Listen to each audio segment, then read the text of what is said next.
皆様、本日お忙しい中、ご来場いただきまして誠にありがとうございます。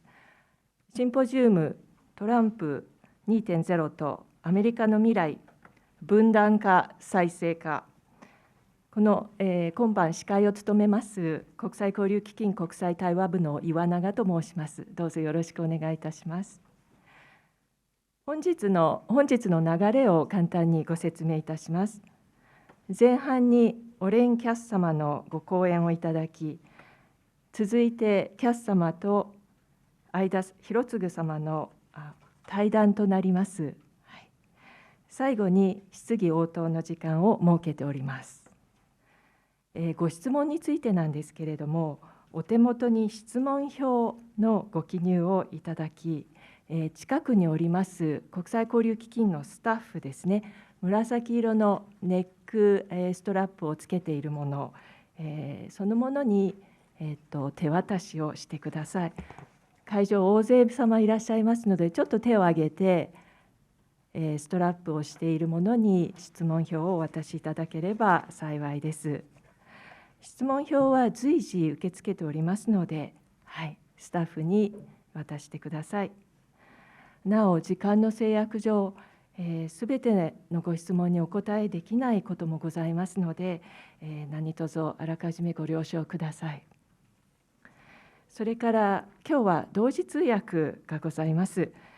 ご利用になられる方にはレシーバーの音声を聞いてください。ここにチャンネルのご案内があります。日本語はチャンネル1、英語はチャンネル2となります。それから本日後ろにも控えておりますが、主催者側による動画および写真の撮影が入りますので、あらかじめご了承ください。大変恐れ入りますけれども、お客様による録画、録音、写真撮影はお控えくださいますよう、どうぞよろしくお願いいたします。それではキャス様の講演に先立ちまして、国際交流基金国際対話部部長の原秀樹からご挨拶を申し上げます。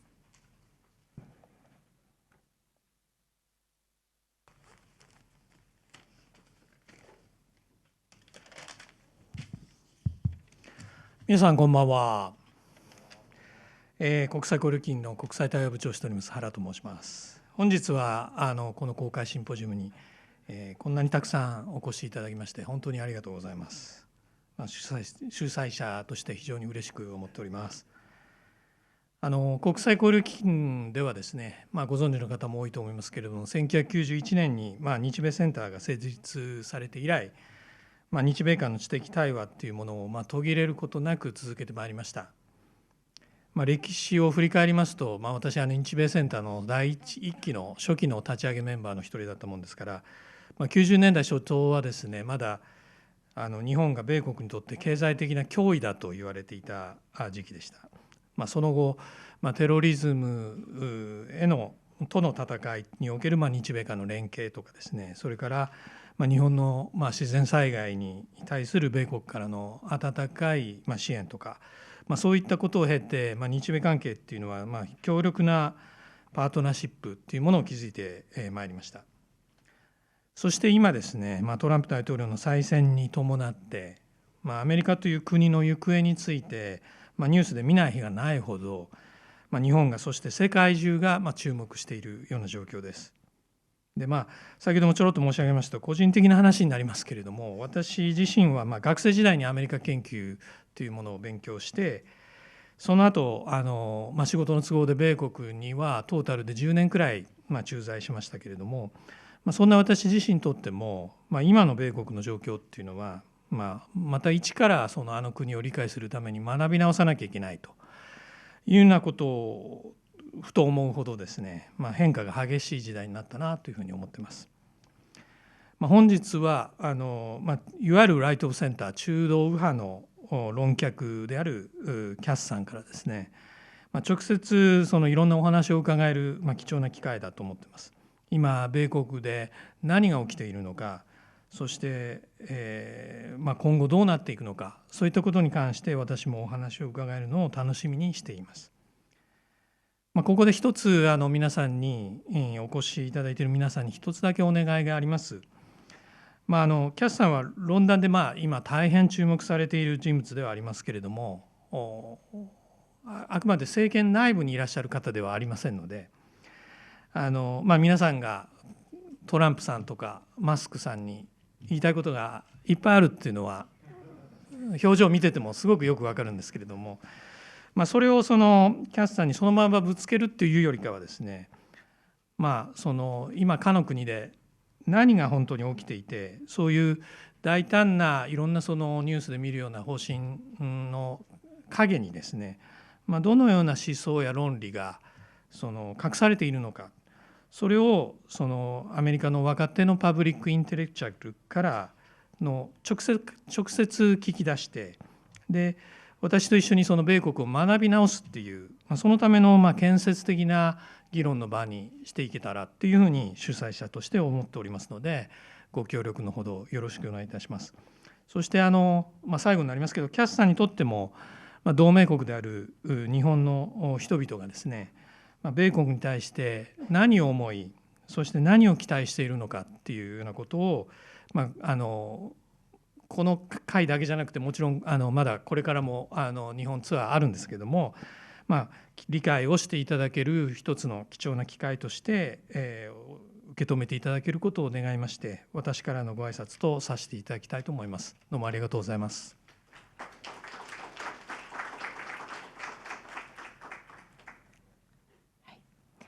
続きまして、会田弘継様よりオレン・キャス様のご紹介をいただきます。会田様は昨年出版されたご著書「それでもなぜトランプは支持されるのか」において、現在のアメリカの政治や社会の分断状況をアメリカの政治思想の歴史を紐解きながら詳細に解説されています。早くからキャス様の思想、活動に注目され、この度キャス様の来日実現にあたってはアドバイザーとして多大なご尽力をいただきました。それでは会田様、どうぞよろしくお願いします。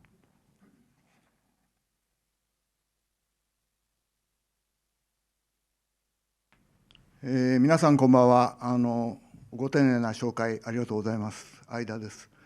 今日は今あれですよね、ドジャースとカブスの試合がちょうど始まったところなのに、多分女房からはここへ来る前に今日半分ぐらいしか来ないんじゃないですかって言われて、もし来てたらもう感謝しなきゃいけないですよ、皆さん来られてたらと。いや本当にもう満場の入りでありがとうございます。キャスさん、今ご紹介いただいた通り、キャスさんに私早くから注目してた。でそれはどういうことかっていうと、彼の考え方っていうのは私の本にも書いたことですけど、これまでのアメリカの左右の考え方では分からない新しい流れがそこにあるというふうに感じたからです。でまずキャスさんについてちょっとご紹介しますけれども、彼は2020年にアメリカンコンパスというシンクタンクを立ち上げました。初めは6人ぐらいで始めたって聞きましたけれども、ここに今副大統領になったバンスさんだとか、それから国務長官になったマーコ・ルビオさんが早くからここへ結集して、他にも優れた上院議員たちがここへ結集したわけですけれども、彼らと一緒に第一期トランプ政権の最後の頃にさまざまな新しい提案を出していったということです。で一旦そのトランプ政権は終わったんですけれども、私から見る限り、その中にいろんな次の政権でもバイデン政権にもそれらの思想は引き継がれたのではないかと思っています。いずれにしてもそういうことで今回、新政権ができてますます注目される論客になったわけです。彼はファイナンシャル・タイムズのもう寄稿者になってまして、それからもう一方でニューヨーク・タイムズの昨年夏からもこれも定期的な寄稿者になってます。コントリビューティングエディターっていうんですか、そういう形で参画してます。で彼その一方でアンダースタンディングアメリカっていうのを昨年の夏7月ぐらいから始めました。これサブスタックですね。でこれを読むと彼の思想がもっとよくわかると思います。その辺が主たるで、保守派の論客というふうに位置づけられてますけれども、発表する舞台はかなり広い、ニューヨーク・タイムズ、アメリカのむしろリベラルの U のところで発表したり、あるいは世界的に知識人が読んでるファイナンシャル・タイムズに書いてるということです。で彼の経歴についてはお手元の紙に書いてありますが、一点ちょっと皆さんに申し上げたい注目点、私が注目したところは、彼はもうハーバードロースクールにいる時から2012年のまだ20代、最後の頃ですよね、ミット・ロムニー当時覚えてるかもしれませんけど、元、マサチューセッツ知事ですね、彼が、大統領選に出馬した時のいわゆる内政問題の政策ディレクター、国内政策ディレクター、そういう仕事をしてます。20代にして早くも、大きな大統領候補の知恵袋になってたということですね。で当時から、彼の考え方で私ご存知のようにミット・ロムニーさんというのはマサチューセッツ州で、皆保険制度を作っちゃう、これをオバマは真似ようとするわけで、そういう意味でものすごい革新的な政治をやりだしたわけですけれども、そのもとに彼はいたわけで、オレン・キャスさんみたいな立場の人をその頃からだと思いますが、改革派保守主義者というようなリフォーモコンというような言い方されてますけれども、そういうふうに呼ばれるようになったということです。で、彼が先ほど佐藤理事の方から政権の中に入ってる人じゃなくて外からいろんなことを言ってるんですよっていうそういう立場で見てくださいって言いましたけど、彼自身はミット・ロムニーの選挙運動に参加して、ロムニーが、最終的には敗北するわけですけど、その頃から自分は政権の中には入らないという立場を明らかにしています。今回も昨年の夏に早くもトランプが勝つかどうかは分かりませんでしたけど、ものすごい注目の人だったわけで、彼としては自分は政権の中に入るつもりはないと、むしろ自由な立場で発言がしたいということをもう決意表明をちゃんとなされています。つまり、外から言論でもってアメリカの方向を変えていくのが自分の仕事だという立場をもう鮮明にしています。でこれはものすごい重要なことで、私から見てると、大きなアメリカの変革っていくつかあるんですけど、レーガン政権ができた時っていうのは、皆さんご存知の通りニューディール連合が壊れた時、新しいアメリカの政権、新しい連合体を作った時と言われてるわけですけども、その時も、言論人の中からウィリアム・バックリーっていう人は、この人がレーガン政権を生み出す思想的な背景を作ったわけですが、で彼はレーガン大統領から政権ができたときに、君にはどんなポストでもやりたいけど、どんなポストを望むかっていうふうに、バックリー、言論人ですよね、に聞いてるわけですね。で、バックリーはそこで、自分は腹話術師になるんだと。これ、有名な逸話なんですけれども、何を意味してるかっていうと、我々知識人の言うことを政治家はしゃべるだけでしょうっていうことなんです。でレーガンはそこで大笑いしたそうです。意味が分かったから、そうだよなと大笑いした。分かりますよね、日本でもそうですけど、福沢諭吉は一回も政権に入ってません。しかしいまだに彼が言ったことは日本近代化の大きな礎になっていまだに大きな影響力を持っているわけで、そういうのが、思想家、言論人思想家だろうと思います。彼の立場も、バックリーやあるいは福沢諭吉、政権に決して入らない。しかし彼らの思想が大きく日本、アメリカを動かしていったと、そういう立場だろうなと思います。あんまり長くなったんですが、今アメリカでどういうことが起きているかってちょっと私の本を読んだ方々は分かっていると思いますけれども、2016年に起きたことっていうのは本当に激震が起きたわけですね。でそこでアメリカの政治、さらにその政治を今言ったように支えている思想が大きく変貌した、大きなその転換を起こしたということですよね。でその中から、トランプという政治家が出てきたわけです。でなぜそんな大きな変革が起きてしまったのかっていうと、おそらく戦後アメリカが続けてきた政治のさまざまな欠陥がそこに、集約されてしまった。で我々が見て知っているのは、2000年代に入って起きた9.11 を受けて起きたアメリカの対テロ戦争、はっきり言ってこれ失敗だったと思うんですけれども、20年間に及ぶ戦争を続けて、でそれがもう終わりかける頃にはリーマンショックという大きな経済的な危機を起こしてしまったということで、その結果として大きな問題になっているのは、アメリカにおけるとてつもないその格差社会が生じたということですよね。で今アメリカではおよそトップ 10% の人たちがアメリカの個人資産全体の7割を握っていると、日本もだんだん似てきてますけれども、それからもっと言えばトップ 1%、100人のうち1人が30数%、4割近くのアメリカの個人資産全体の4割近くを握っているという、そういう格差状況。簡単に言うと100人いて100人全員が持っている資産を合計した半分まではいかないですけど、半分近くのものをたった一人が占有している、そういう社会構造が生まれているということですね。でこれはずっと続けてきたアメリカの戦後政策が大きく歪んでしまった。アメリカは素晴らしい国ですけれども、いろんな、そういうその中に抱えていた矛盾が一挙にこの最近になって噴き出してしまったということです。でこれは民主党共和党両方の政治家の責任だった。ただ私から言わせると、共和党はもともと資本家の政党としてアメリカの産業を支えてきてたわけで、そうではなくって労働者や貧困者、あるいはアメリカの普通の人々の味方であるはずの民主党が1980年代に大きく方針を変えてしまったわけですね。これはカスさんからもこれから話あると思いますけれども、アメリカのさまざまな産業構造の変化は大体1970年ぐらいから起き出すわけで、それによってアメリカの皆さん分かる通り、いわゆる産業の金融化っていいますかね、サービス産業化、金融化、そうしたことが起きて、そこからいろんな矛盾が噴き出しているということです。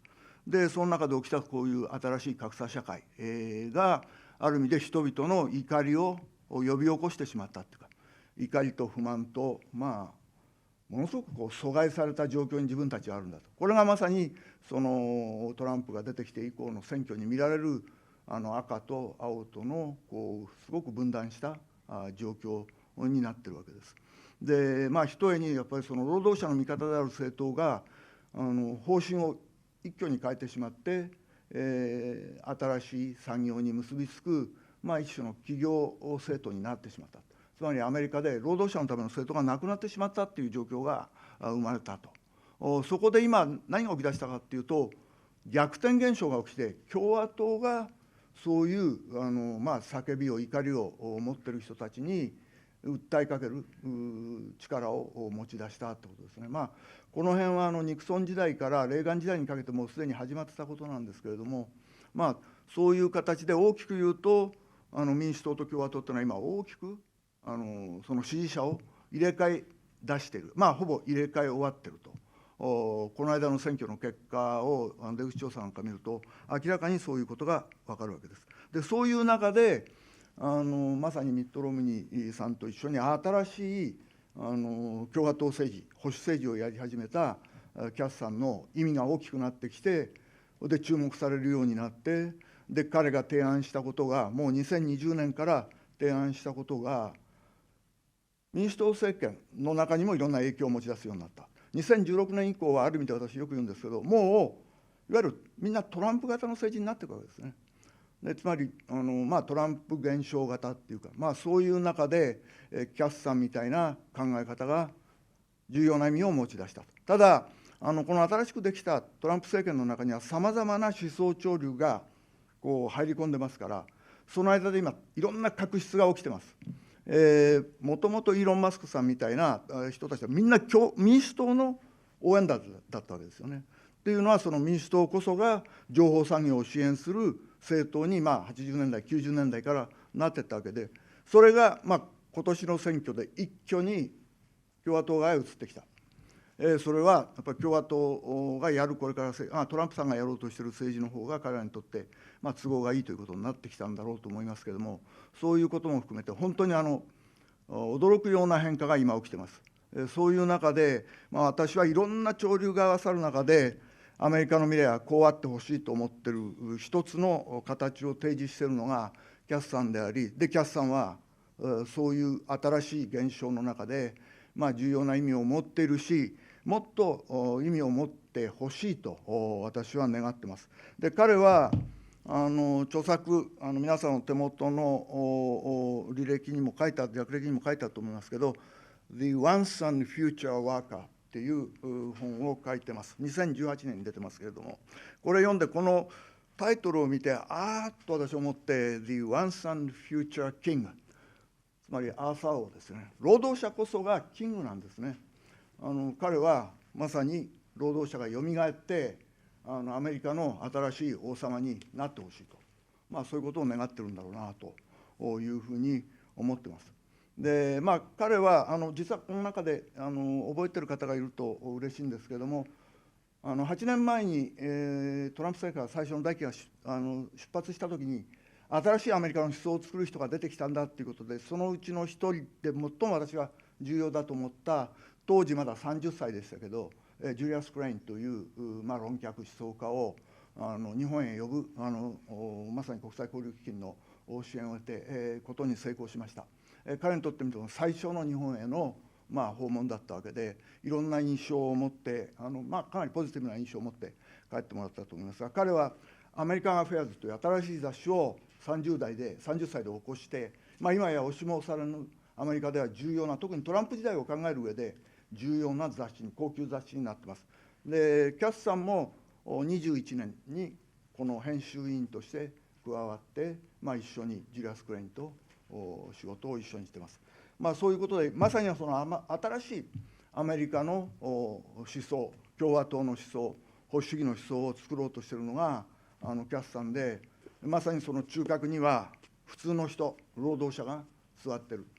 民主党が投げ捨ててしまった労働者を共和党が王様にしてみせるという、ちょっと大げさに言うと、そういう仕事をされている。その辺をちょっと頭に置いていただいて、さまざまな力がせめぎ合っているトランプ政権の中で、彼の考えていることが、バンスさんやルビオさんも政権入ったわけですけど、彼らを通して実現しないかなと私は思って、今回、特に日本人にそのことを、特に皆さんみたいな知識人に理解してもらえたらいいなということで、お呼びするお手伝いをしたということです。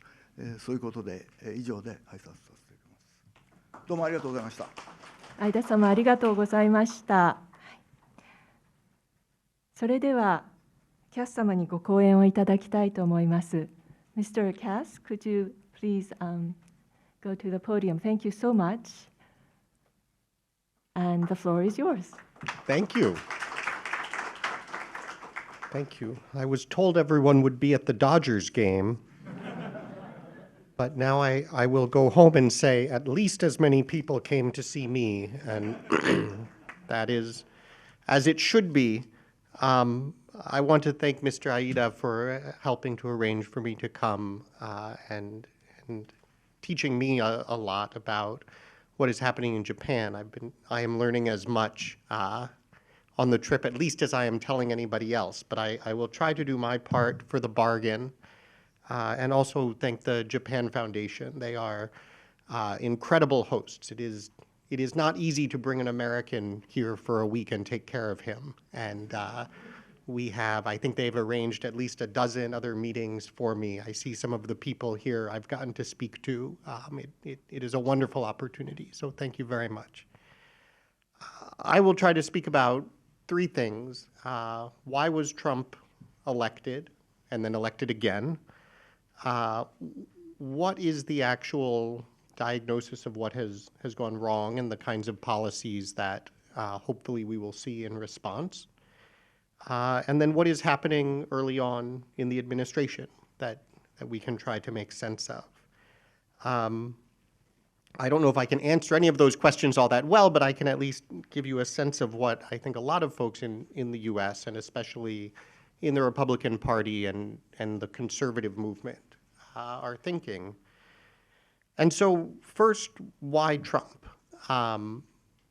This is what we in the US call an overdetermined question, meaning there are many more answers than you need, and so everybody picks their own favorite one.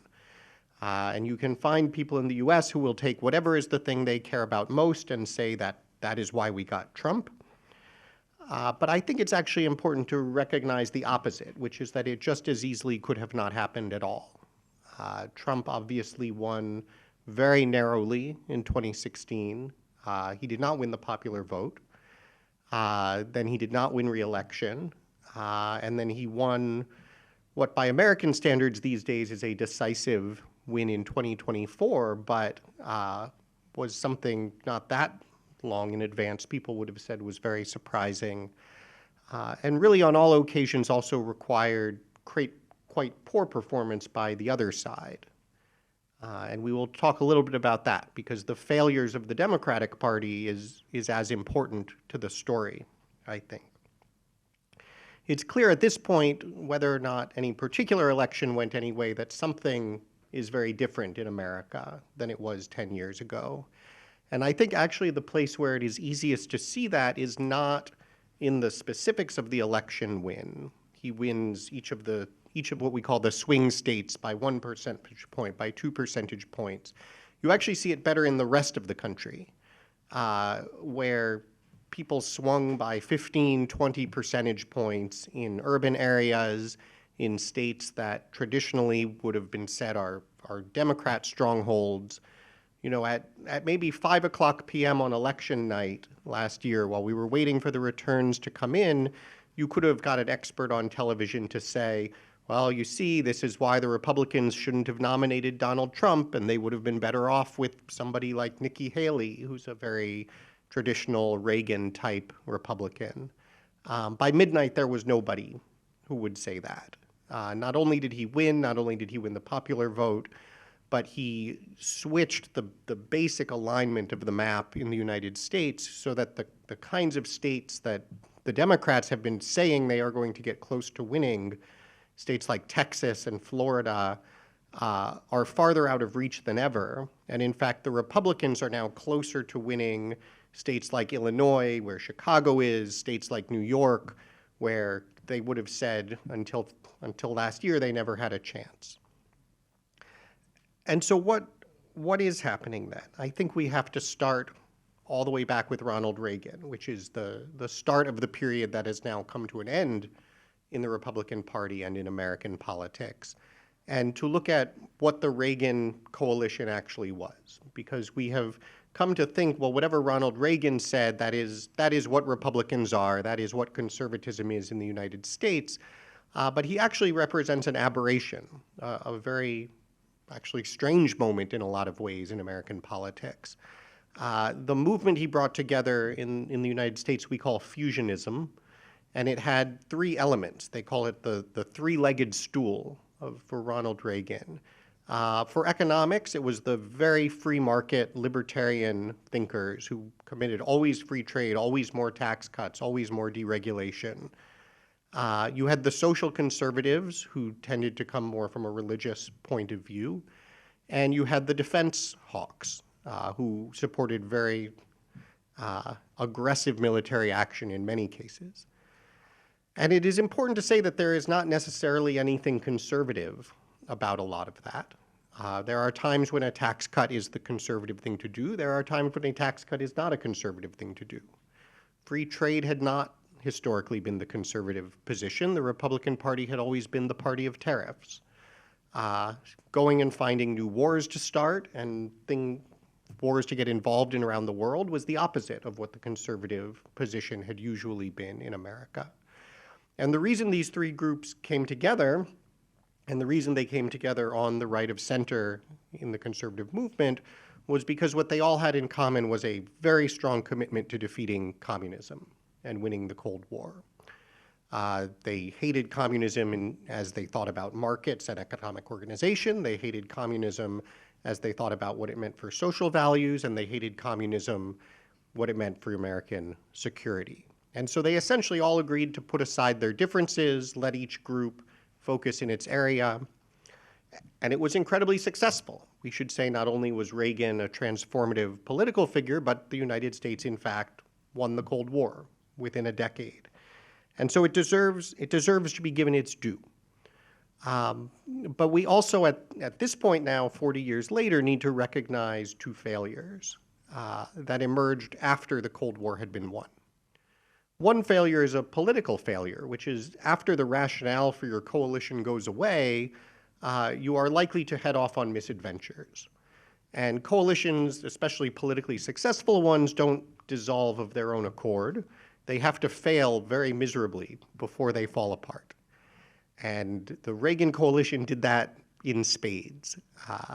The free market folks just continued to push further in the exact same direction. If more free trade was a good idea with American partners in the 1980s, well, then free trade with China was a good idea too.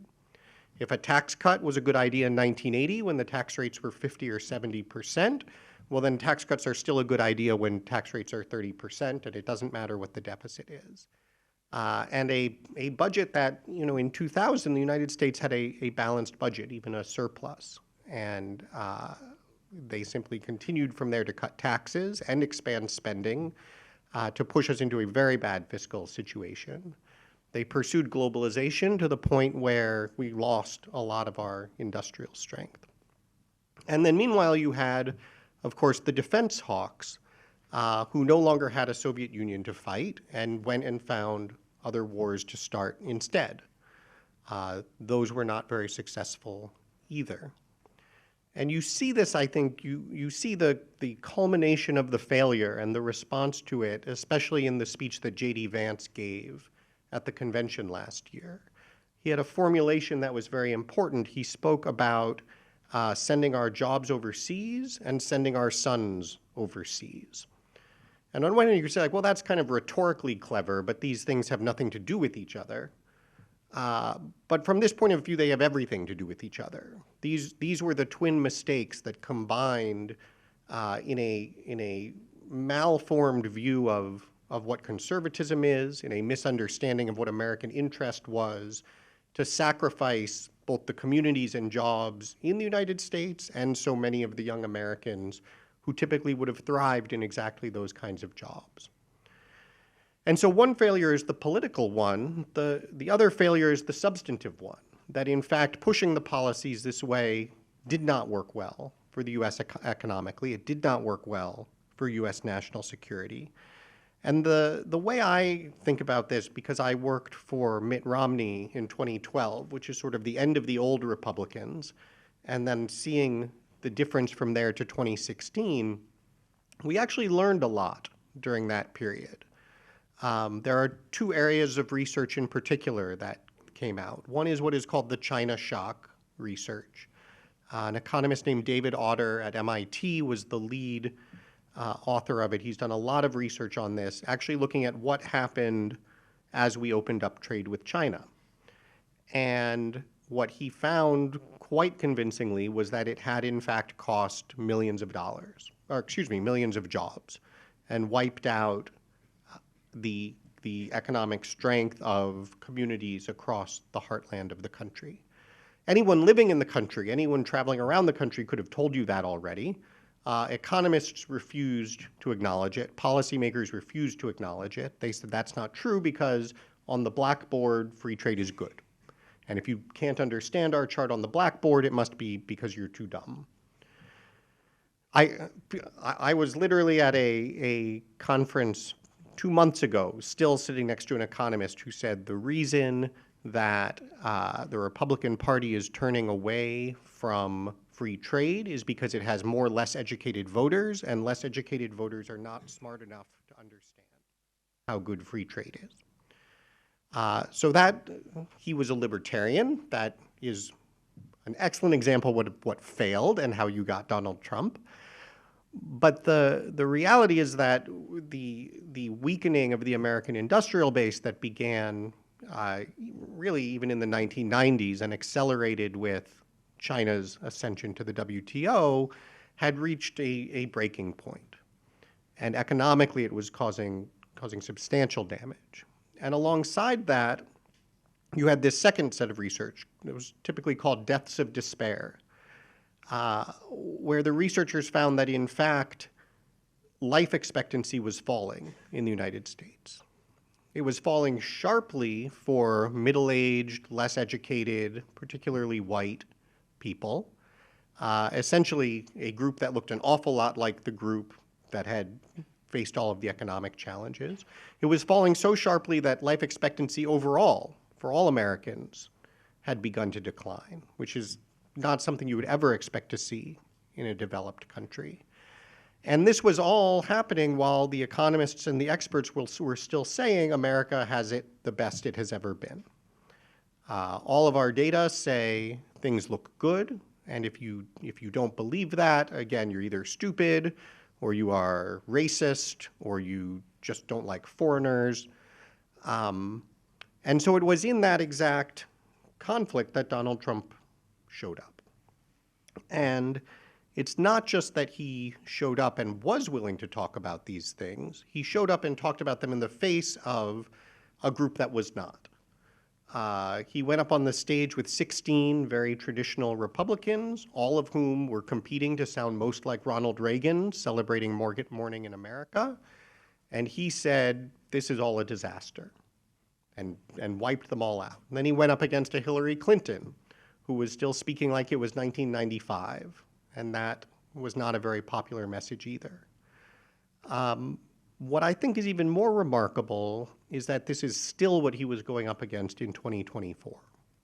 That faced with everything they were so worried about in Donald Trump, knowing that he was likely going to come back and run again, the Democratic Party still could not bring itself to address any of these issues in a meaningful way.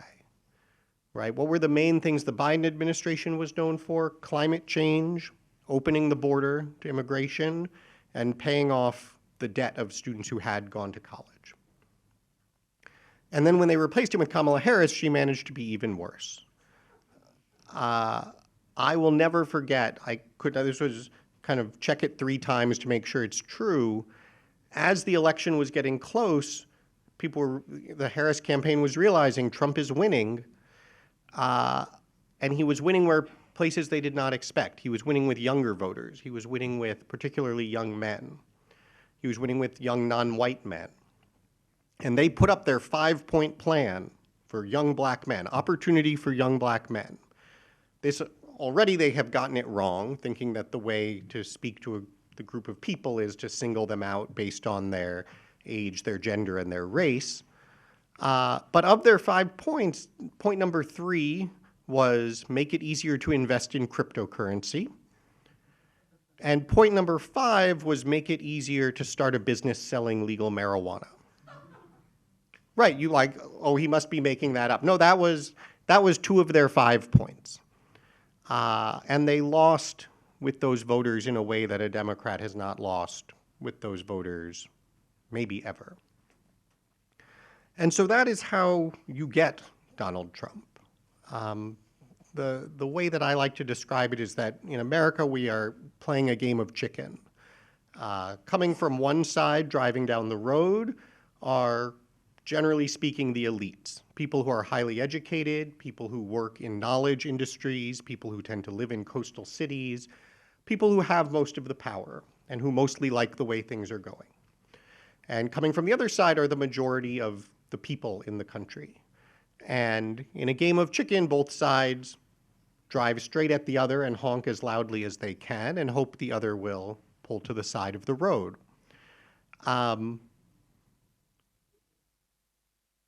In a democracy, it is the elites who are supposed to pull to the side of the road. You maybe get to hold a lot of the power, but you hold it in trust to the majority of the people. And if you refuse to do that, if you decide you are simply going to do whatever you think is best for yourself and that the people who disagree just don't understand, you will in fact get run off the road. And that is the moment we are at now, and we are hopefully starting to see them get the point and realize that, in fact, they are going to have to make some changes. But it will still be a couple of years to see if they have learned. The Democratic Party, in the few months since the election, has certainly not covered itself in glory. I actually suspect it will take one more larger defeat before they figure it out. I don't think they have lost badly enough to force the kind of reckoning that they need. But in the meantime, you have the Republican Party. And I actually have a tremendous amount of optimism that the direction that the Republican Party is headed can actually address a lot of these problems. And the caveat I want to emphasize before talking about some of that is that I'm not talking about Donald Trump himself. Trump is a transitional figure in all of this. Trump brought what I think is very constructive disruption, but Trump himself is not necessarily the person focused on sort of building the thing that comes next. And so it is important to look ahead and see what is it that people like J.D. Vance, like Marco Rubio, are talking about and focusing on as the best indicator of where the Republican Party is going. And I think there are two broad areas to focus on, and what they have in common is an idea, and this is why this was the title of my book, the idea that workers matter, and that work matters, and that so much of what American policymakers got wrong for so long was the idea that people just want more stuff, and that consumption is our goal, and as long as people keep getting more stuff, right, the phrase is we are going to grow the economic pie, and everybody likes pie, so as long as everybody can have more pie, they're going to be happy. And that is just a very bad model of human flourishing, of what people actually care about. And if you instead say, yes, of course we want growth, we want everybody to have more pie, but it matters how you make the pie. It matters whether everyone can have a role and be a productive contributor and support themselves and see a future for their kids. And if you care about those things, then a lot of the policy choices we had been making, you start to flip around. And so I think this then, you end up with these two big categories. One big category I would call production, which is the sort of big macroeconomic issues, and one category would be people, which is the more microeconomic issues. And so in terms of those macroeconomic issues, the first and the biggest one is globalization and the free trade model, and the idea that essentially if China wants to send you stuff for cheaper, you should say thank you. And certainly trade can be a wonderful thing. If others are making stuff cheaply for you and there are things you can make and send to them, both sides can absolutely benefit. But that is not how globalization has been working. Instead, the things we used to make get moved and are made elsewhere, and we don't make anything else instead. The trade that actually happens is the stuff comes back in, and what gets bought from us is assets. Right? It is acquisition of our real estate, acquisition of our corporations, and lots of debt. Pieces of paper that say, we owe you, we will pay you someday. And when you hear Donald Trump and the other people in the administration obsessing about the trade balance, about the trade deficit, that's what they're talking about. That if all you care about is stuff, then this is great. They sent us the cheap stuff, we didn't even have to send them anything. If you care about the actual opportunity for workers, the strength of industry in your country, you are not going to accept this any longer. And so globalization is a huge issue. Immigration becomes a very big issue in the economic sense. You can, in fact, keep just growing the economy by just letting in more immigrants. You can drive down the prices of things if you let in immigrants who will work for low wages. Neither of those things is going to necessarily work out, especially for the lower wage workers that you have in the country. This is why you hear now a lot in the United States about industrial policy, and the idea that actually, if we want to make more things in America, we need that to be the profitable investment opportunity. Today, all of the investment either flows into venture capital and tech startups, or it just goes to Wall Street and gets spun around in in speculative bubbles. If you actually want it to be more attractive to build a semiconductor plant, there is nothing in economic theory that says that's going to be the thing that investors want to do. You're going to have policy that makes that more attractive. And so you see the United States doing that. On the people's side, one big area that has been a major change is how conservatives and the Republican Party think about labor. They used to be aggressively anti-labor union. And again, if all you care about is cheap stuff, if you believe free markets and corporations pursuing profits are always going to deliver the best result, then labor unions just get in the way.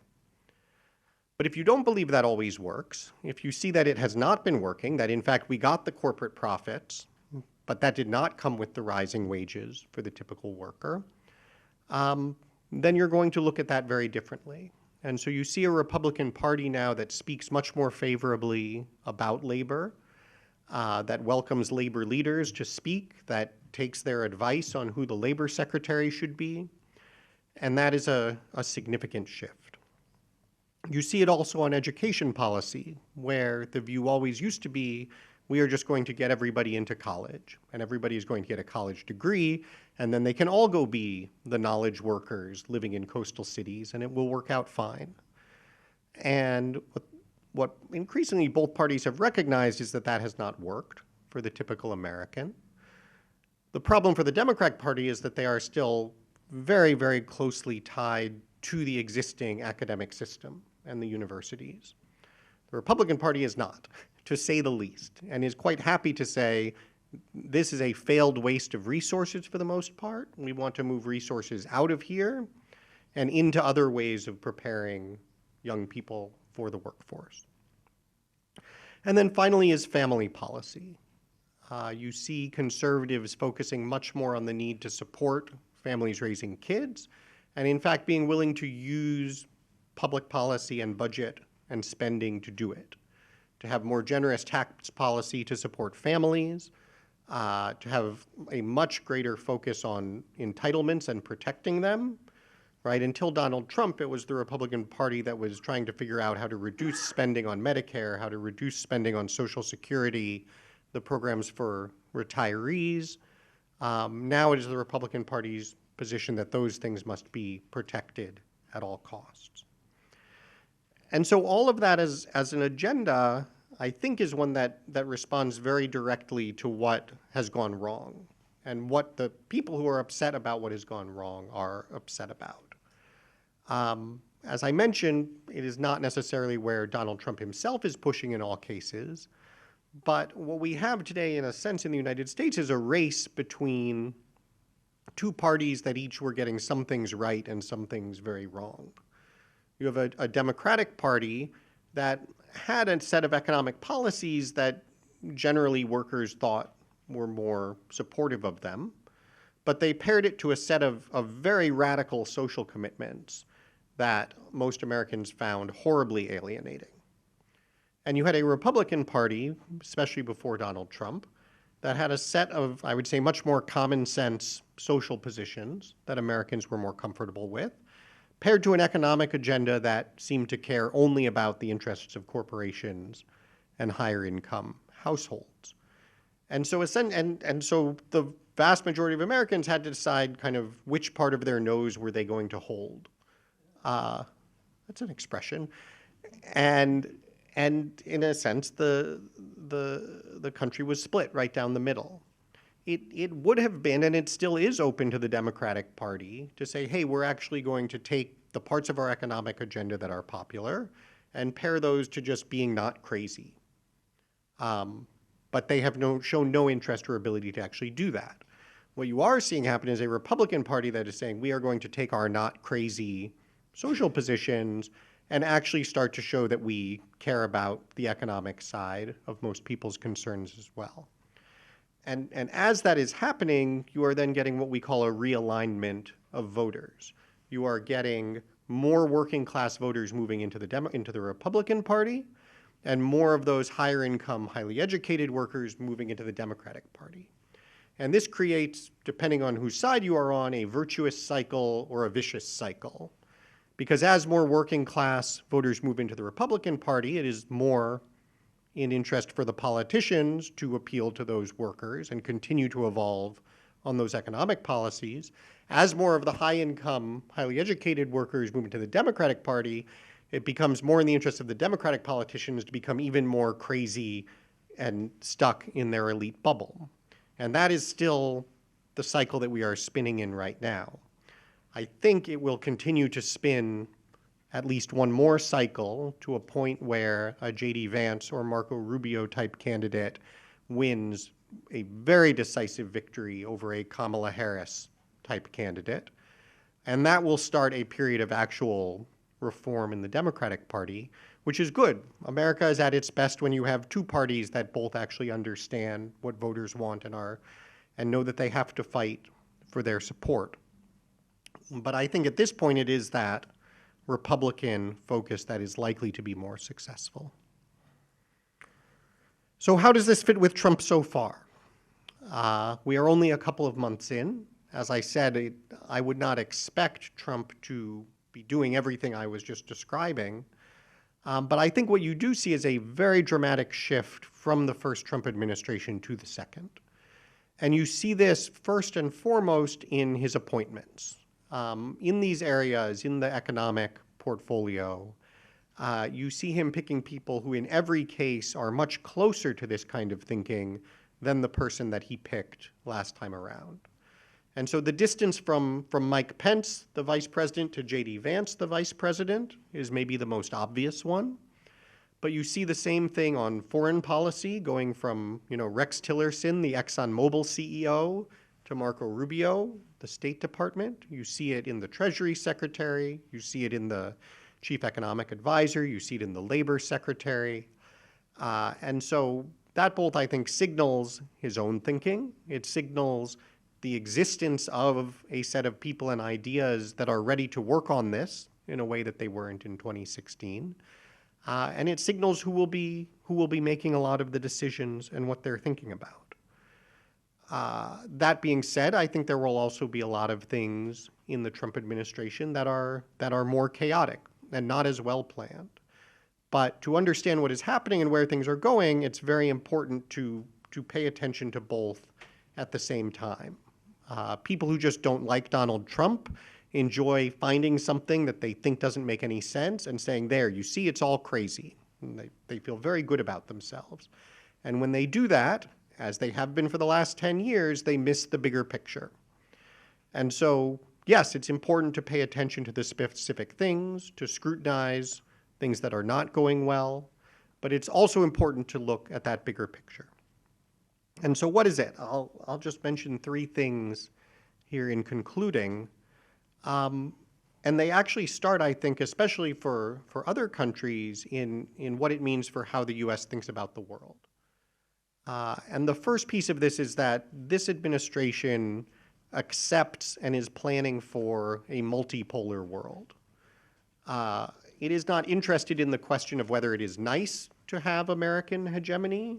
It thinks that is over, that was actually a very strange period in world history, not normal at all. And with the rise especially of China, it's simply not realistic in the future that the U.S. is going to be able to dictate the shape of world events. And it is not realistic to expect that the U.S. would benefit from continuing to try to maintain the so-called liberal world order. Looking in recent years, I would say the U.S. has not been benefiting from it, and that the U.S. needs to define its interests much more concretely in things that it needs and wants, instead of defining its interests as long as we have a liberal world order that everybody else is happy with, we assume we will be happy too. And so what they are building toward, I think, is essentially a return to something that looks more like blocks, which again is how the world has usually looked.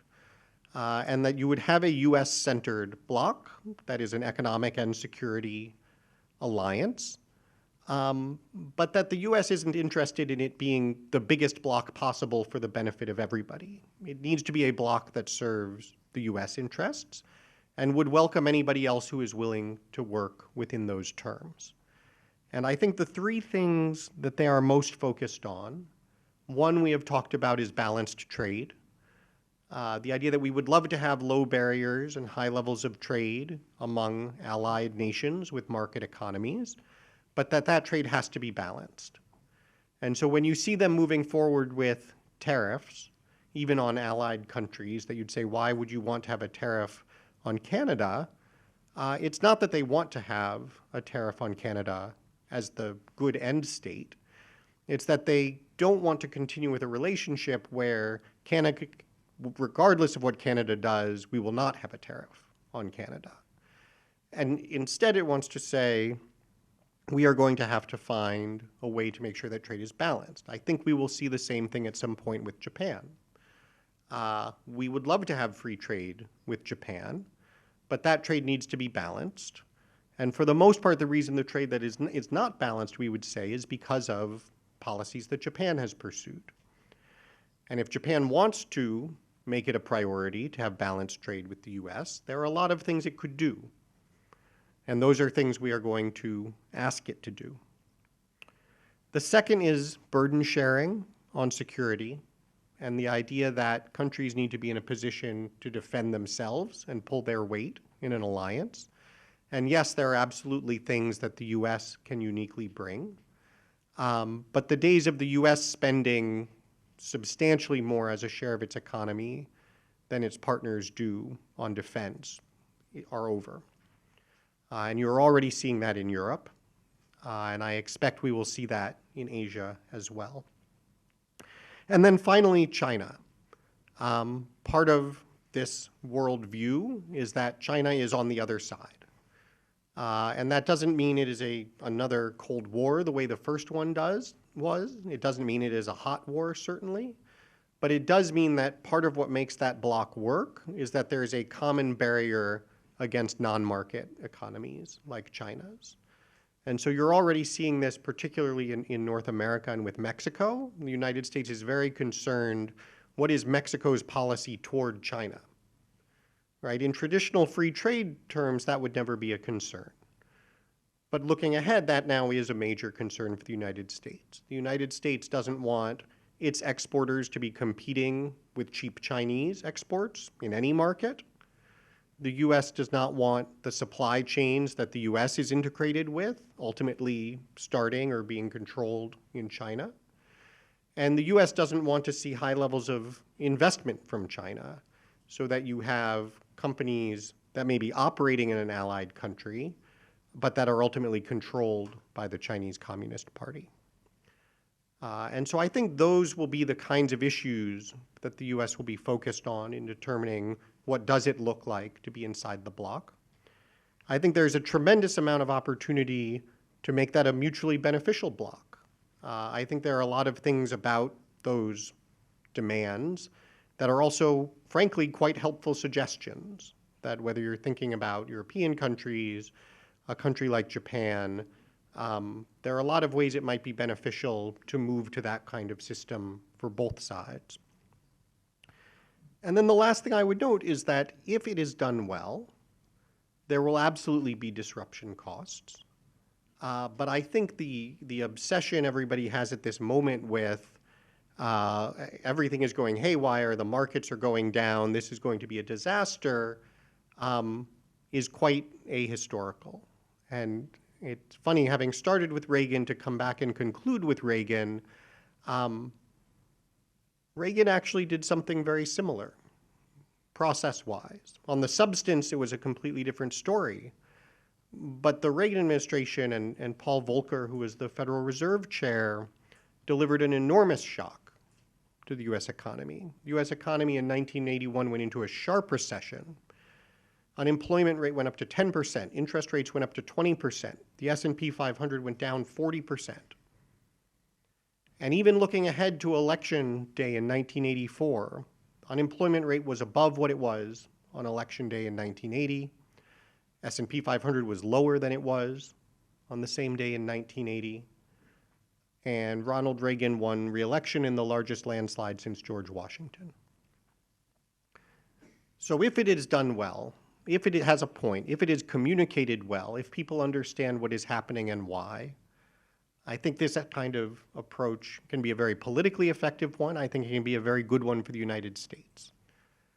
Those are big ifs, obviously. There's a lot of room and a lot of challenges in getting those things right. But we are now still not 2 months into the 4-year administration. And those are the things that I will be watching for, and I would encourage you all to watch for too. Thank you very much.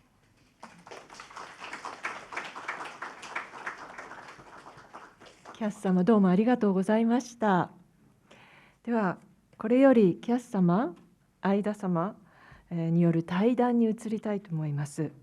中央のお席にお移りください。お話になるときはマイクをお使いくださいませ。では、相田様、よろしくお願いいたします。はい、キャスさん、どうもありがとうございました。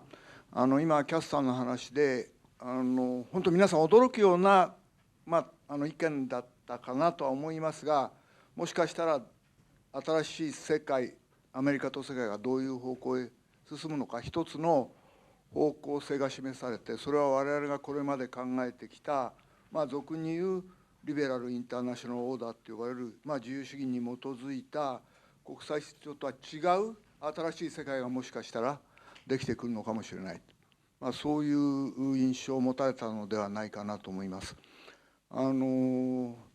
ちょっと怖いところもあるわけですが、はい、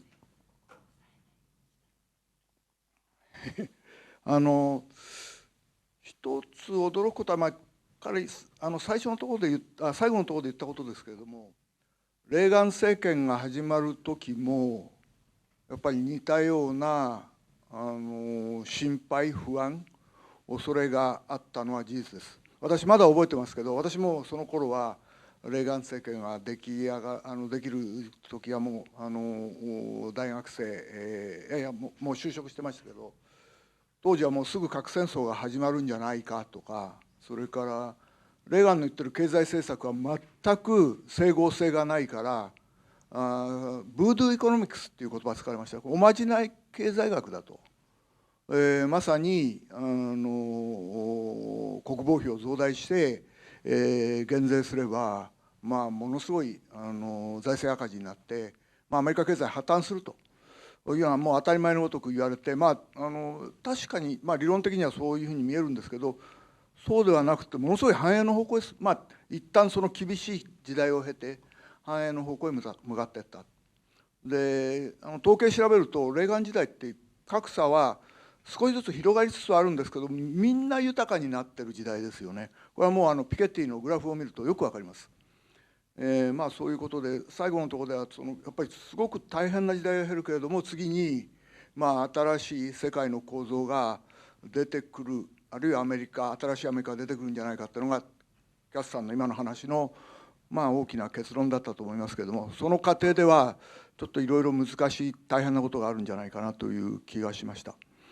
で、私からの質問ですけれども、まず一つは日本ではちょっとなかなか受け入れられないのが世界の構造がどうなるか。でもアメリカのヘゲモニーの時代はもう、ある意味でないんだと。新しいマルティポラーな世界が出てくるんだということをおっしゃったと思うんですけど、これはなかなかもう長いこと日本の知識人にとって受け入れられない、議論だったんじゃないかなと私は思うんですけれども、その世界というのはもしかしたらば19世紀のヨーロッパ大陸における勢力均衡、極めてリアリズム、現実主義的な外交論の中でよく言われるんですけど、そういう、ちょうどヨーロッパ大陸の大国間の勢力均衡みたいな時代が地球規模でこれから始まって、そういう形の世界へ我々は、その中でどういうふうにサバイブしていくかっていうか、そういうことを考えなきゃいけないのか、そういう趣旨のことをおっしゃってるのかなと思いますけど、その辺はヨーロッパ19世紀と比べてもしかしたらそれが世界的な構造になるんじゃないかと、それは私の印象なんですけど、その辺どういうふうにお考えになるのか。それから勢力圏の構想で、まずその中でやっぱり東アジア、日本、韓国、台湾も含めて、地理的な状況もありますけれども、ここは果たしてじゃあどういうふうになっていくのか、もしその、勢力圏的な構造ができていくと、その辺どういうふうに見ておられるのか、その辺とアメリカとの関係、その辺ちょっともう少しお話しいただけますか。よろしく。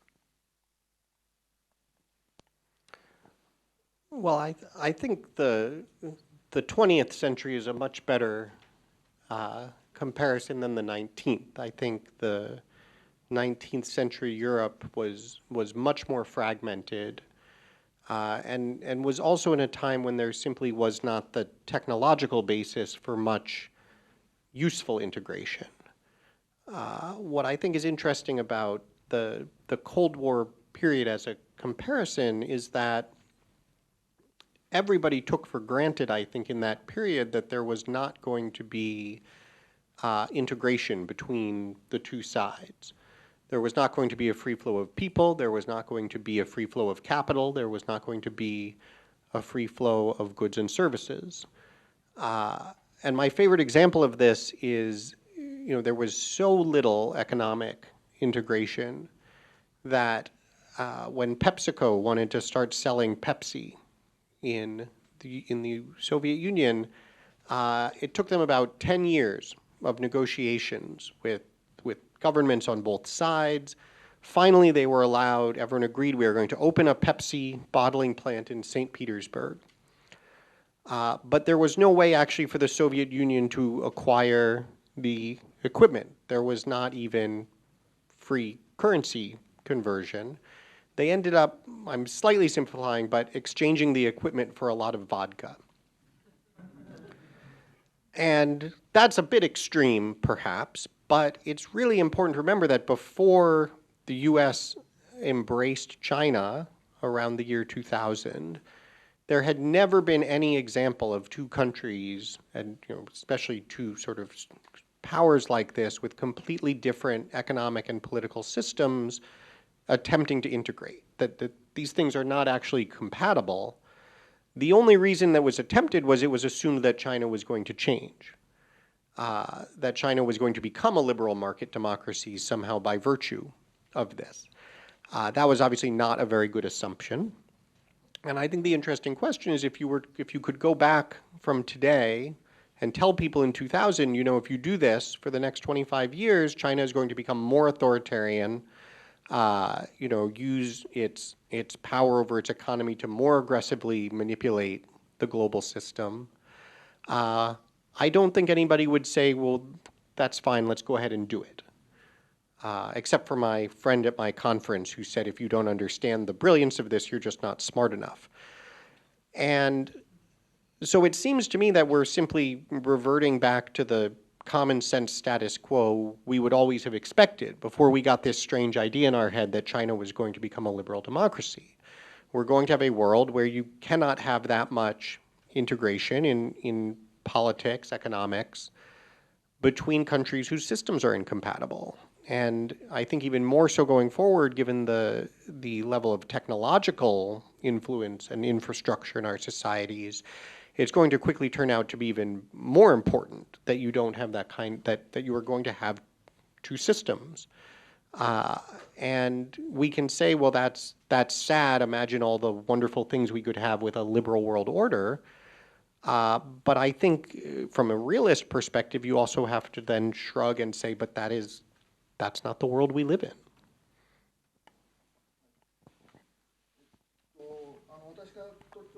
話をしようかなと思いましたが、今手元を見るともう多くの質問が寄せられているので、これらの質問に早めに入った方がいいかなと今思いましたので、皆さんからいただいたここ会場だけじゃなくて、遠くからこれオンラインで見てる方からも来てるようです。そうじゃないのかな、これにさせて、質問を質疑を始めたいと思います。一つはこれは私の質問でもあるんですけど、疑問でもあるんですけれども、多くの方がキャスさんの考えていることを私があちこちで説明すると、この質問を私に投げかけてきます。私もいつもここはどういうふうになるのか、私なりの考え方はあるんですが、ぜひ、キャスさんの答えを聞いてみたいと思います。キャスさんの考えていることで、アメリカの中間層をもう一度しっかりしたものにしていくため、立て直すためには、やっぱり製造業の再興が必要だと。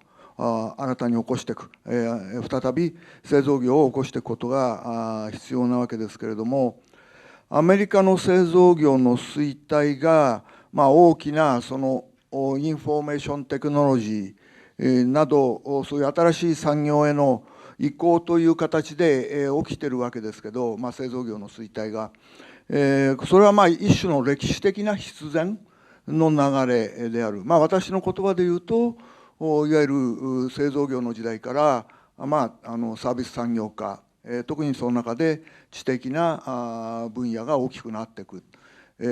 もう一つはファイナンシャライゼーションというか金融化の流れで、これは逆行させることは可能なんだろうか。逆行することは逆に危険なことを生んでしまうのではないか、危ないのではないかというような疑問があちこちから出てますし、ここにいただいた質問の一つはそうです。どういう形で製造業を取り戻していくのか、それは可能なのかどうか、アメリカに、あるいは日本もそういう道を歩んでるわけですけれども、歴史の必然みたいなところがあるのではないかと、その辺はどういうふうにお考えになるかということですね。Well, I would start by saying it's certainly true we are moving and have always been moving as a developed economy toward more of a services economy. That does not mean we are no longer a manufacturing economy. And the way you can tell this, and this goes back to the question about balance, is that we have $1 trillion trade deficit. If manufacturing were declining because people just didn't want to buy stuff anymore, I think you're right. You would say, well, it doesn't make any sense to try to reverse that. But that's not our problem. If we had balanced trade, we would either need to be selling $1 trillion more stuff a year to the rest of the world. That would be about a 50% increase in our manufacturing base. It would put us right back on the trajectory we would have been on before WTO and China. Or we need to be producing $1 trillion more for our domestic market that currently we import. Now, it's not going to be one or the other. It's going to be a mix of things. But if you evaluate what the economy needs based on what is actually being consumed, there is massive, massive, massive demand for production above what the U.S. is currently producing. Can we reverse it?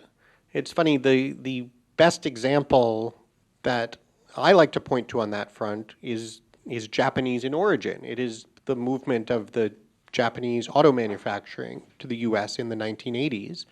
This is one of the things that happened right when Ronald Reagan came into office.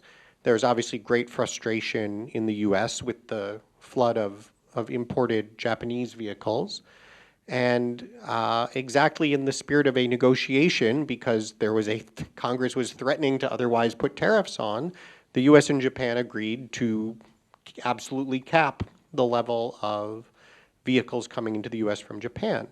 Now, the result of that was not some calamity of any sort. The result of that was not a disaster for American consumers. It was that every Japanese automaker very quickly made massive, unprecedented capital investments in the United States. First, it was assembly plants. Then it was entire supply chains. These Toyota and Honda now have huge research facilities in the U.S. And by the way, it wasn't even ultimately a reduction in the quality of the cars or an increase in the price of the cars. It turned out if you actually had rules in place that said you have to serve U.S. consumers from the U.S. market, and you had all of the positive market forces that work well, I think, within the domestic economy, you can have more very high quality, high productivity manufacturing, creates hundreds of thousands of good jobs. And so I think that kind of model, we're seeing it already now with chips, right? Why are all the chips made in Taiwan? The economists would say, well, trade moves around because of comparative advantage. right? I'm pretty sure that, rocky outcroppings off the coast of China have no particular comparative advantage in making the world's most advanced semiconductors.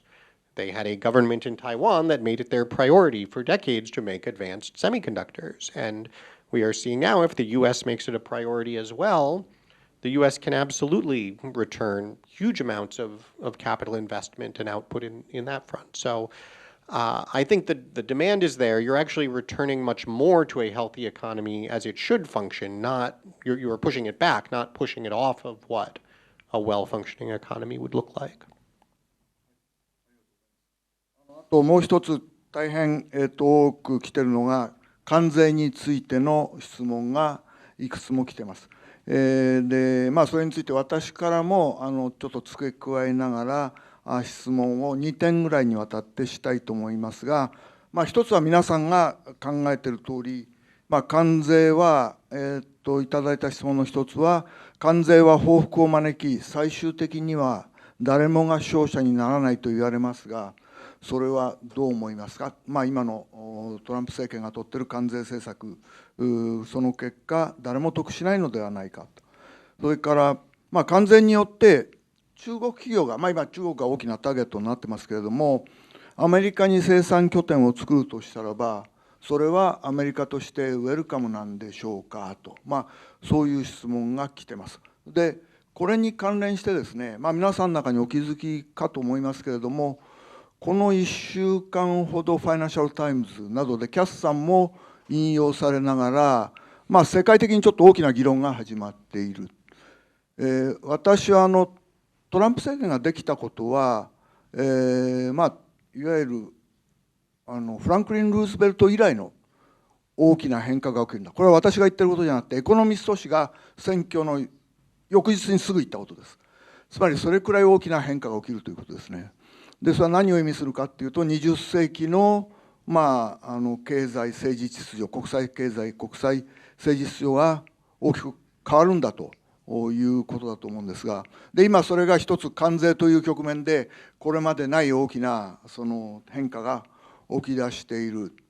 で、それと同時に今起き出した議論は、いわゆるブレトンウッズ体制の総組会というか、単に関税だけでなく、通貨についても、一つ今言われているのは、新しいプラザ合意的なことがある。これはプラザ合意の同じじゃなくて、他の手法で、何か別の手法で大きな通貨、ドル切り下げへ向かっていく大きな動きが、枠組みが作られてくるんじゃないかという議論が始まっています。それで、その辺が、今トランプ政権がやってることは、実は巨大な構想を、そのトランプ政権に入ったいろんな閣僚たちが持って、彼らがすごく大きな新しい世界づくりを考えてるんじゃないかと言われている。で、キャスさんもその議論の中に、今そこ加わって、アンダースタンディングアメリカなんかで議論も始まってるわけですけど、今その辺はどうなのか、どういうことを最終的にどういう世界経済構造ができていくのか、その辺ちょっとキャスさんが今見てる範囲でお話し願えれば、関税の問題も含めて。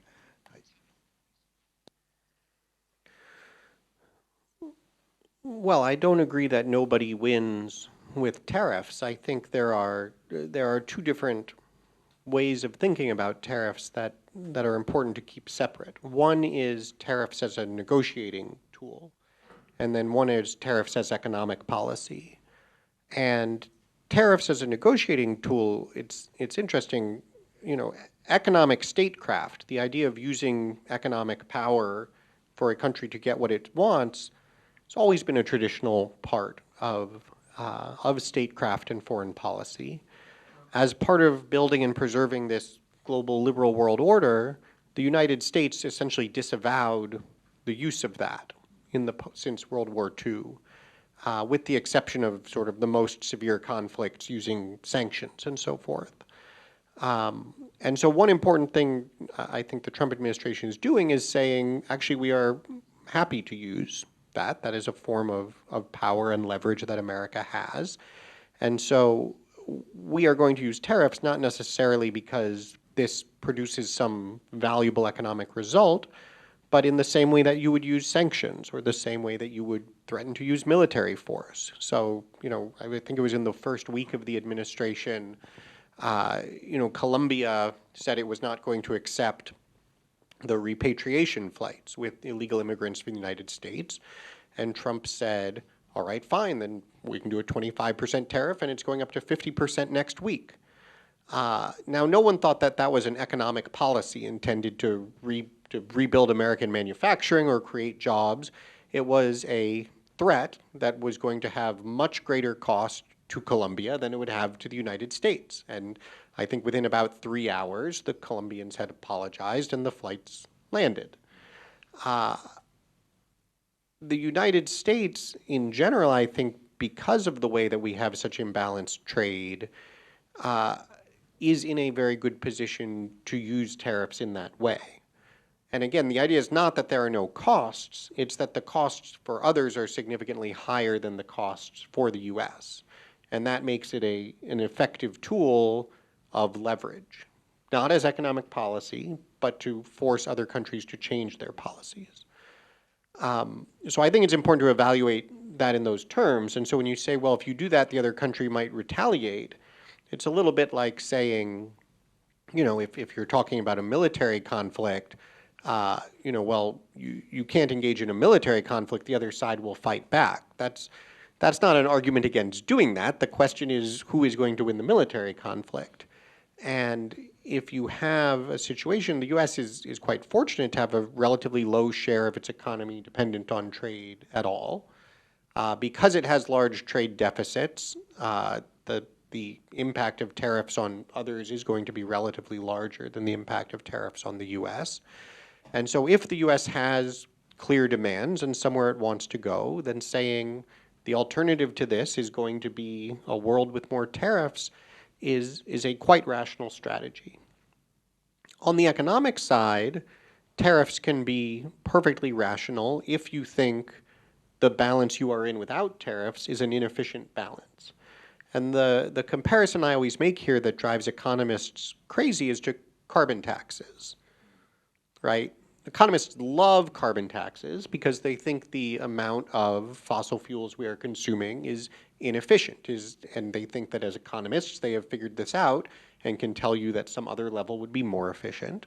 And therefore a tax on the consumption is not distortionary, it is in fact pushing towards efficiency. The exact same thing can be true when it comes to trade. If you actually believe that domestic manufacturing has value, and so if you think that all things equal, you should prefer domestic production and consumption to an import, then a tariff is not something that causes some strange distortion. A tariff is something that actually moves you closer to the efficient allocation. And so I think that's where you will see the U.S. potentially using tariffs, whether specifically toward China, which of course has very distortionary policies as its baseline, or globally in a context where you still have significant imbalances, to say we actually prefer a world in which it costs a little bit more to buy the import than to buy the domestic product, because we are trying to focus more investment domestically. 通貨問題はどうか通貨問題ですね。新しいプラザ合意ができるんじゃないかという話が、そこのところもうちょっとどういうふうにお考えか、どうですか。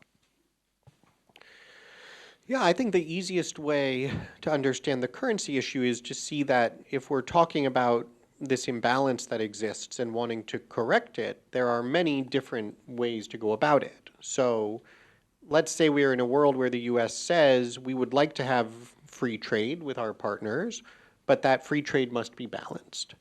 And by the way, the United States, I think, should take some responsibility, and you'll see Treasury Secretary Scott Bessent talks about this a lot.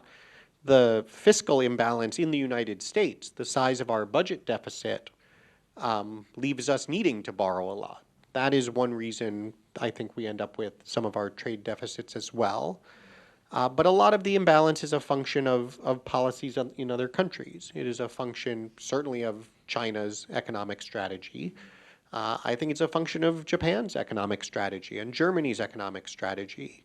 And so if the United States says, if we are going to continue to have free trade with low barriers, you are going to have to change some of your policies so that, relatively speaking, you are buying more stuff from America instead of buying assets from America. And so one way other countries can do that is by encouraging more domestic consumption. Another way they can do that is by undoing protectionist policies or policies they have to push exports into other countries. And another way they can do that is to revalue their currency. And so, especially to the extent that people think that the currency valuations currently are very out of whack and helping to drive these imbalances, an agreement where countries say, or where the US says, if we are going to have a world with low tariffs, it is going to have to be one where you all agree to revalue your currencies, is one way of moving there. And so that is the logic behind the sort of Next Plaza Accord. ありがとうございます。たくさんの質問が来てるんで、次々と、ちょっと深めたいところもあると思うので、後でまた追加してきますが、これも私自身も関心持っているテーマですけれども、いただいている質問は、現在のトランプ政権の中には、移民問題や財政規模、政府の財政規模について、さまざまな立場や考え方を持つ党派、いろんなグループが混ざっているように見えると。政権発足2か月後、キャスさんは現在政権内ではどのようなグループ、どのような立場のグループが今力を持っていると現時点では考えますかという質問で、それに関連するんですけれども、スティーブ・バノンさんが今何を考えているのか、それについてどう思うか。つまりこれ英語でいただいた質問ですけど、What do you think is the motive of Steve Bannon? がバノンさんがいわゆるイーロン・マスクさんと移民問題で、対立したり、外からいろんな大きな圧力をかけているわけですけれども、何を考えているのか。単に Is it for earning fame or money? という追加もついてますけれども、スティーブ・バノンといわゆるマガグループですよね。そのトランプを支援している人たち、これとそれから党内の政権内のさまざまなグループ、その辺も関係も含めて今どういう勢力図を見ているかという質問になると思うんですけど、いかがでしょうか。Well, I think, any movement is a coalition. And so, for instance, I was describing what were quite disparate factions in many ways that came together in the Reagan coalition. The Trump coalition, it feels particularly chaotic because it is still in the process of forming. One thing we were speaking about this at an event yesterday that is important to keep in mind is that usually you have the very sharp break and the disruption like a Trump-type figure when a party is struggling, but that figure tends to lose.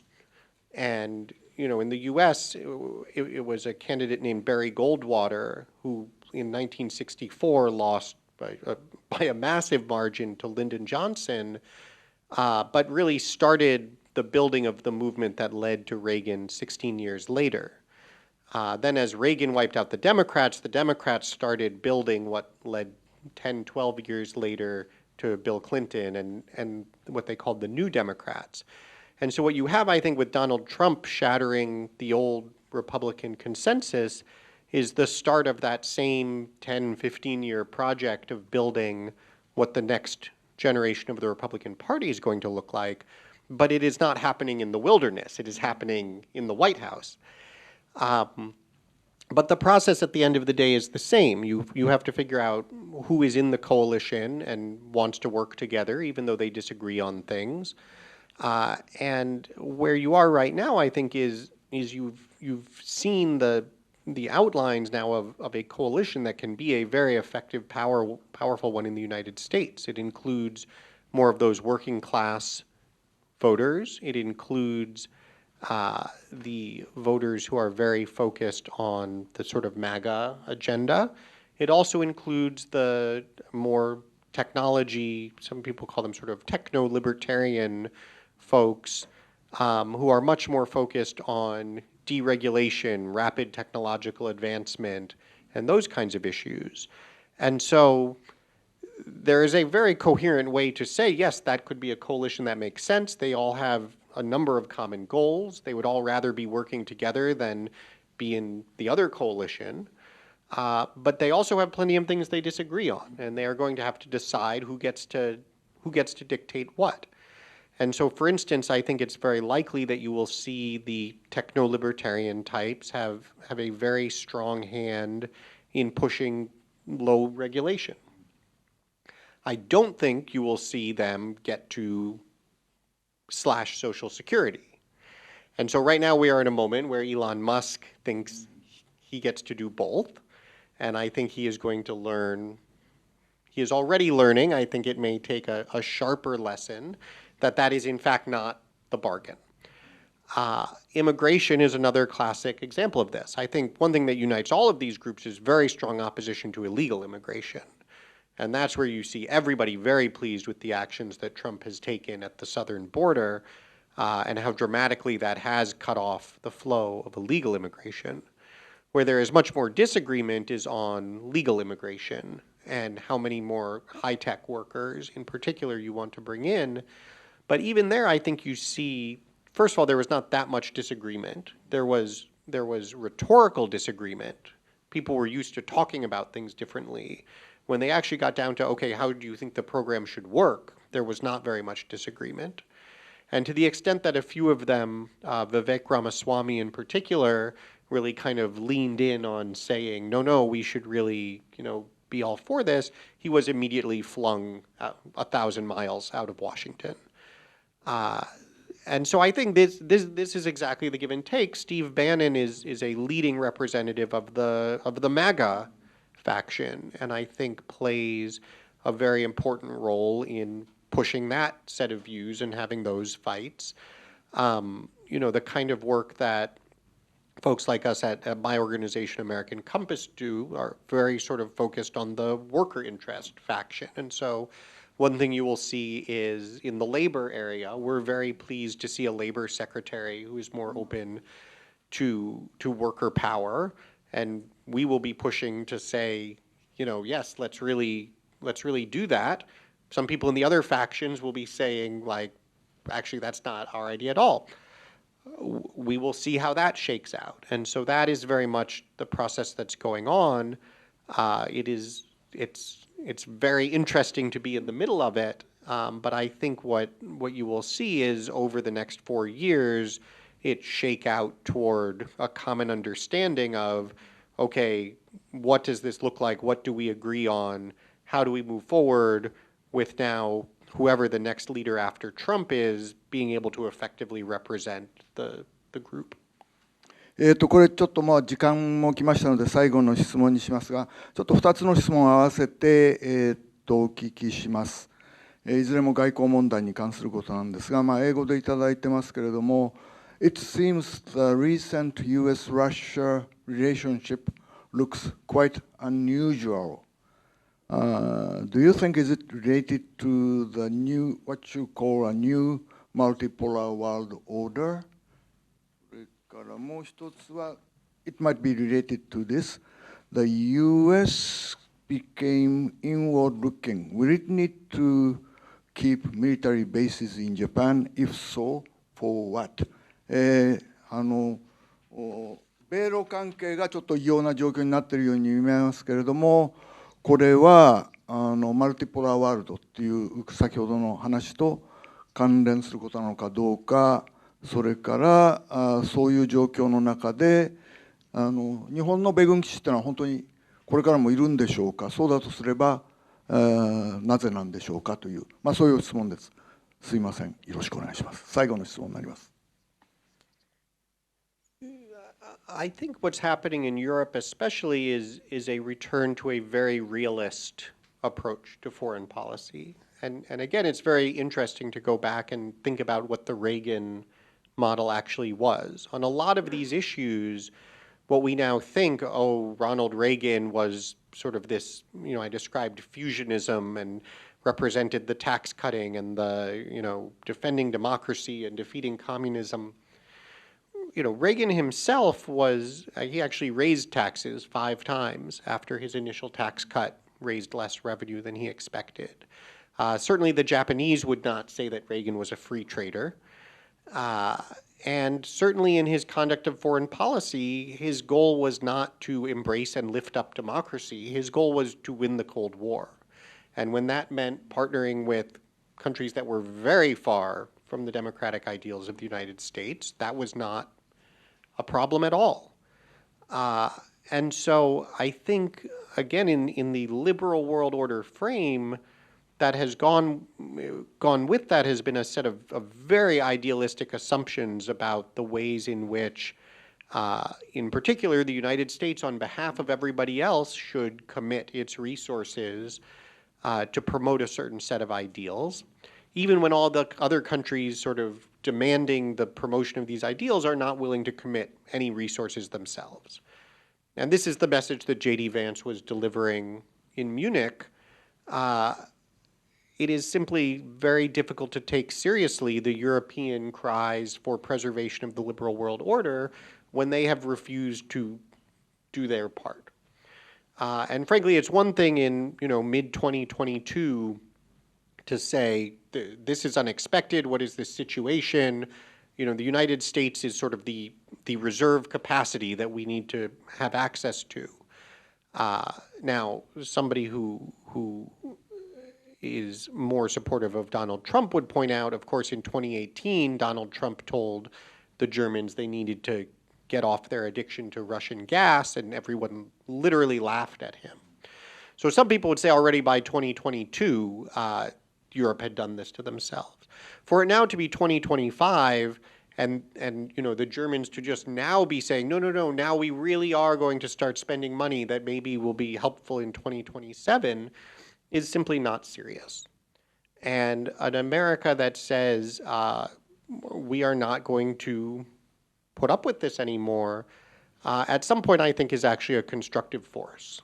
Though I like to compare it to having the grown kid in the basement who still has his parents doing his laundry, still playing video games all day. And for a while the parents really want to help him. They we'll help you redo your resume. Let's make sure you have some good job interviews. At some point, if it's 3 years later and he still hasn't gone on a job interview and he still hasn't learned how to use the washing machine, it is time to throw him out of the house. And you can say at that moment, you can say, well, what's that going to accomplish? He needs your support. At some point, it is doing more harm than good, and he needs to be thrown out of the house. And I think what you're seeing in Europe is that breaking. And with respect to the Ukraine conflict in particular, a view that the goal should be a very pragmatic settlement, and that the U.S. interest is not in advancing a particular set of ideals, it is in settling and ending the conflict, and whatever should be said to whom in what order and threatened to whom in what order to settle the conflict, that is what the U.S. wants to be doing. What that means more broadly for the countries in a U.S. alliance, let's say you do have the countries that are upholding their end of the bargain. What is their relation to the U.S.? What would it mean for Japan? I think in conceptual terms, I can describe well this idea of burden sharing, the idea that each country should be showing its own commitment to taking the lead responsibility in its own defense. That in terms of just commitment of resources and value to the alliance, everybody needs to be on equal footing. In terms of a specific bases in Okinawa, I think that would in part come down to negotiation and be a prudential question for everybody of what serves the alliance best. But I would be the first to profess that I am not an expert on what the right answer to that question is. はい、たくさん質問いただいたんですけれども、この辺りで、残念ながらおしまいにしたいと思います。本当に、キャスさんから、一つ、バンスさんやルビオさんにかなり近い方の意見だとして、一つのこの政権の潮流の意見だとして聞いてもらえばいいんじゃないかなと思います。で、さらには彼のアンダースタンディングアメリカを、皆さんちょっとお読みになって、そうするともっともっと彼の考えていることがよくわかるのではないか、あるいは書籍を読むとわかるんじゃないかなと思います。ということで、今日はありがとうございました。拍手で。はい、どうも。キャス様、それじゃあ司会へ返したいと思います。よろしくお願いします。はい、キャス様、相田様、どうもありがとうございました。それではこれをもって本日のシンポジウムを終了させたいと思います。皆様どうもありがとうございました。最後のご案内ですけれども、お手元にアンケートがございます。これにお答えいただけますと幸いです。手書きであるいは QR コードをアクセスしてご回答いただくことができます。それからご案内としてアンケートのほか、同時通訳のレシーバーですね、それからネックストラップのついた名札、この会場を出たところに回収箱がございます。そこにお納めくださいますようお願いいたします。それではこれで最後です。本当に今日はありがとうございました。皆様どうぞお気をつけてお帰りくださいませ。